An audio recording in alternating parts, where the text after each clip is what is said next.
ఎందుకు తొందరగా లేపాము? లేవాలి తల్లి, ఈరోజు భోగి పండుగ. వెళ్ళి భోగి మంటలు వేద్దాం పదండి. భోగి మంటలు!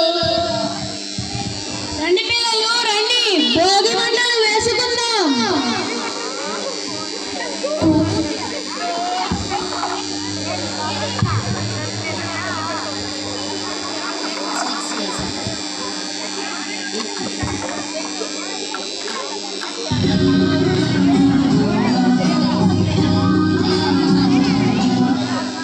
అమ్మా, ఈరోజు ఇంకా ఏమేం చేస్తారు?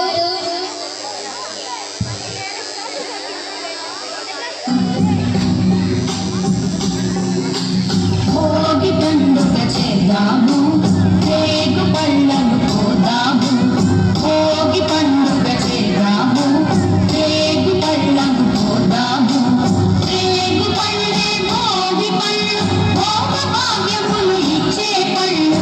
రేగు పళ్ళే భోగి పళ్ళు, భోగ భాగ్యములు ఇచ్చే పళ్ళు.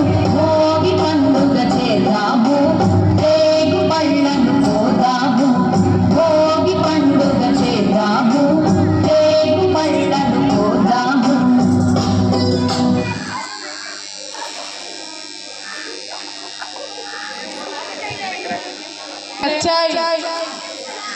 పిల్లలు, ఇలా మనకి ఈ భోగి పండుగ భోగ భాగ్యాలను ఇస్తుంది. ఇది మొదటి రోజు జరుపుకుంటారు. రెండవ రోజు సంక్రాంతి. ధనుర్మాసంలో సూర్యుడు మకర రాశిలో ప్రవేశించే రోజు కనుక దీనిని మకర సంక్రాంతి అంటారు. ఇదే రోజున ఎంతో మంది మనలాంటి రైతులకు పంట చేతికొచ్చి ఎంతో సంతోషిస్తారు.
హరిదాసుని విష్ణుమూర్తికి సంకేతంగా భావిస్తారు.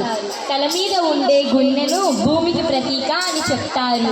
లోకంలో ఉండే ఆనందాలకు లొంగి దేవుణ్ణి మర్చిపోతారేమోనని హరిదాసు కీర్తనలు పాడుతారు. బసవన్న వచ్చేసాడు.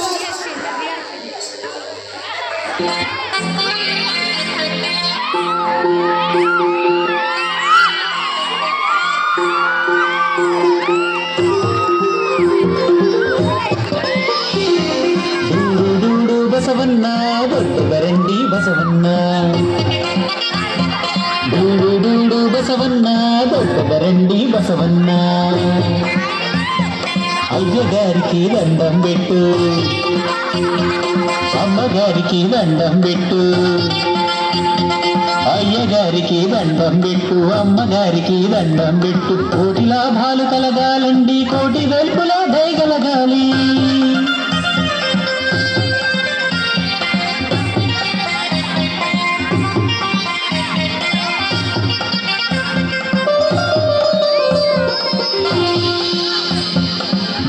డూడు వెంకన్న మా మంచి దేవుడు వెంకన్న, డూడు వెంకన్న మా మంచి దేవుడు వెంకన్న. తిరుపతి కొండకు ప్రయాణమండి, దేవుని మొక్కులు తీర్చాలండి. తిరుపతి కొండకు ప్రయాణమండి, దేవుని మొక్కులు తీర్చాలండి. బంగారు గిత్తెల బసవన్నండి, పైడి కొమ్ముల బసవన్నండి, బాలమరుగుల బసవన్నండి, భాగ్యములిచ్చే బసవన్నండి. ఎండి కొండపై విహారమండి, విశ్వనాథుని వాహనమండి. పప్పు బియ్యం పట్టుకురండి, పట్టు వస్త్రములు తీసుకురండి.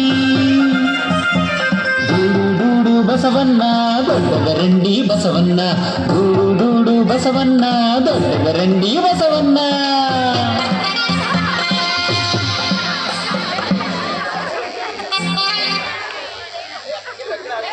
ఎందుకు వెళ్ళిపోయాడు? పూర్వం గజాసురుడు అనే రాక్షసుడి నుంచి శివునికి విముక్తి కలిగించడానికి శ్రీ మహావిష్ణువు నందిని బసవన్నగా మార్చి ఇదే విధంగా అందిస్తాడు. మూడవ రోజు ఏమి చేస్తాము నాన్న? మూడవ రోజు కనుమ పండుగ జరుపుకుంటాము. అంటే పశువులను అందంగా అలంకరించి వాటిని పూజిస్తారు. అంతేనా? మా రోజులు వేరు, ఈ రోజులు వేరు. అంటే అమ్మమ్మ, ఆ రోజుల్లో అందరూ కలిసిమెలిసి సాంప్రదాయబద్ధంగా జరుపుకునే వాళ్ళం. హరిదాసులు, గంగిరెద్దులు ఇలా చాలా కోలాహలంగా ఉండేది. ఇప్పుడు ఆ కళలు కనుమరుగైపోయాయి. ఎందుకంటే మనుషులు ఎవరి పనుల్లో వాళ్ళు బిజీ అయిపోయారు. ఆ కళలకు ఆదరణ తగ్గిపోయి మనుషుల మధ్య దూరం పెరిగిపోయింది.